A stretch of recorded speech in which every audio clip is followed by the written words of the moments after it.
Dean an amazing leader as well, serves as a senior fellow at the Family Research Council. Dean, are you with us? Yes, sir. Great to be with you, Jody. Thanks so much. Well, listen, thank you so much as well. And the work that you do, Dean, has just been amazing, and we are grateful for your role here at Family Research Council. You serve specifically in the African American affairs here at FRC, and you're also the chairman of the Douglas Leadership Institute, which has just been a remarkable work that you've been involved with.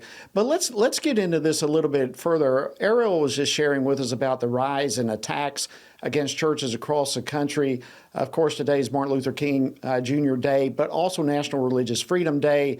But as we get into this conversation a little bit further, just your basic thoughts. Where were we then with Martin Luther King Jr.?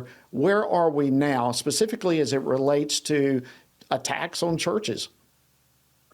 Yeah, when I heard in that segment earlier about the 16th Street Baptist Church that was bombed, where those 4 little girls were killed back in the day, I remembered the fact that Jody, a friend of yours and mine, Alveda King, her dad was a minister there at that church, and she was friends with some of those same little girls. And today she penned a great op-ed talking about the love that was always emphasized by Dr. King and those who were leaders in the civil rights movement. And I think that it is shameful in any generation to see attacks on churches, regardless of whether they are, of what one denomination or a particular, ethnic group or not.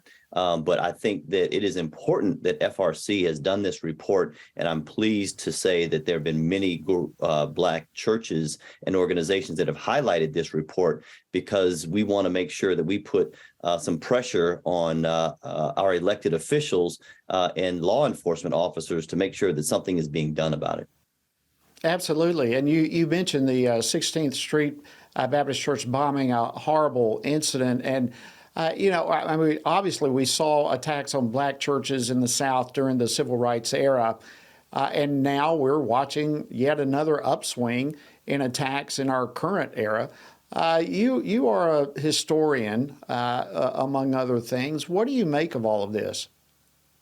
Yeah, I think that what Ariel said at the top of this segment is important. It seems that when there is greater political unrest, there tends to be more of these type of attacks. But the thing that's puzzling to me is this past summer, when we've had the Jane's Revenge, where we've had pro-abortion advocates that have gone to the streets and done this type of activity, for whatever reason, it seems like in some cases they've targeted churches that may not even be involved. I saw earlier this year, it's strangely enough, that there were attacks on the historic Ebenezer Baptist Church, which is actually pastored by Raphael Warnock, who is a pro-abortion pastor. So it's very odd in terms of the tactics that some of these groups are making.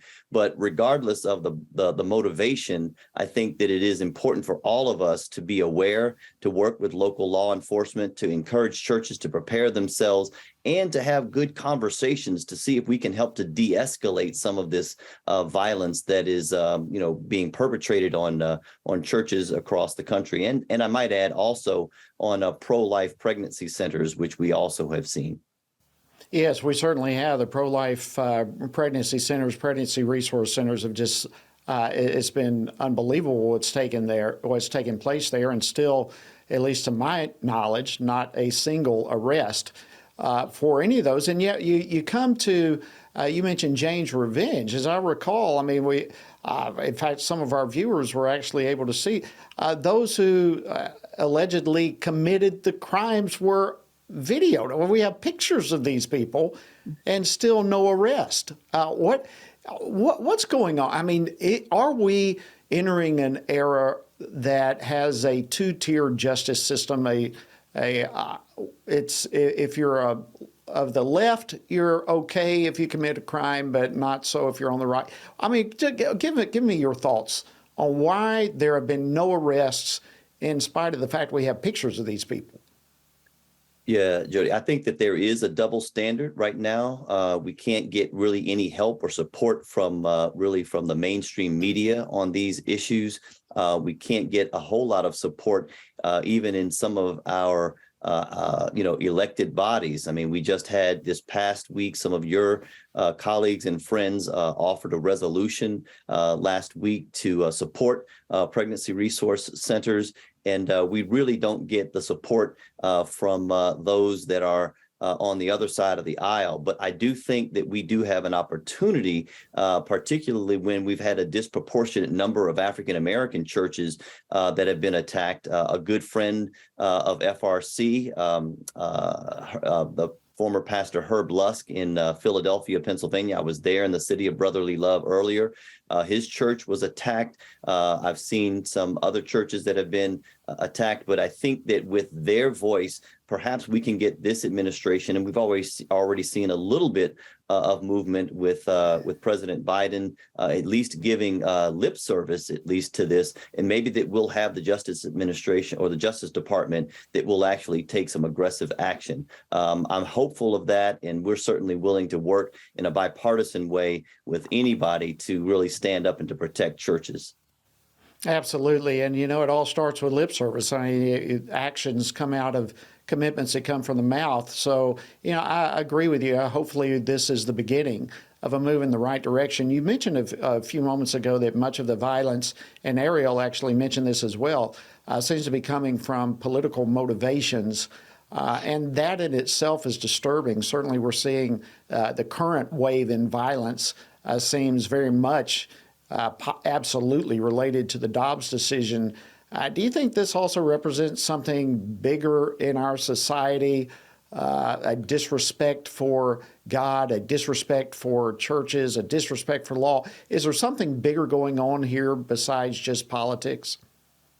You know what? When we live in a society that has demonstrated disregard for the sanctity of human life, why do we think that people would have regard for laws and other things? If we can't get a group of people to understand that we're trying to protect innocent human beings in the womb, then I'm not surprised that they would resort to this kind of violence and attacks on churches. I believe that the church has a great opportunity to demonstrate the love of Christ based on the tenets and the principles of Jesus, and certainly exemplified during the civil rights movement. I think that we have an opportunity to demonstrate love in the midst of the hostility, not backing down on our principles, but standing for righteousness and justice. And hopefully we'll be able to gain some adherence to our cause in that effort.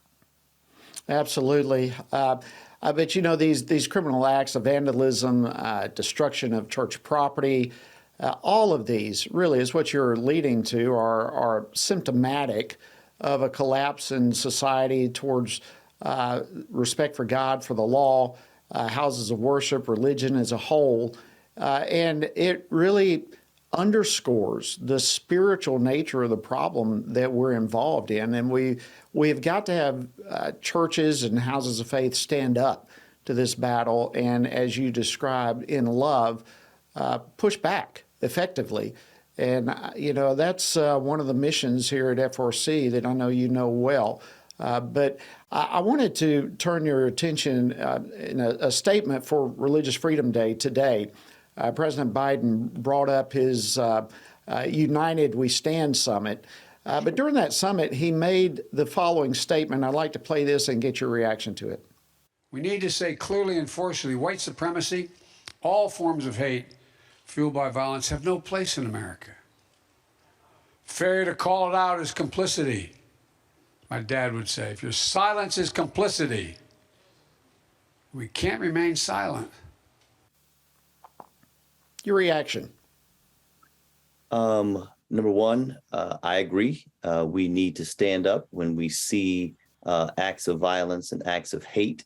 I will say that my concern, though, is that sometimes in this political discourse, particularly from the left, those of us like Dr. King and many others who simply hold to biblical truths are considered hate mongers, and that we're using hate speech. And so it makes me concerned when I hear the president and those that are on the far left that try to use these terms of hate when in reality they sometimes are talking about people like you and me and some of the other major denominations. I think that we would agree with the president that we want to stand against that, but I am careful to note that there are agents that he allies with that tend to look at us and call us hate mongers and want to seek retribution against us simply for believing in biblical Christianity. And I think that that is where the rubber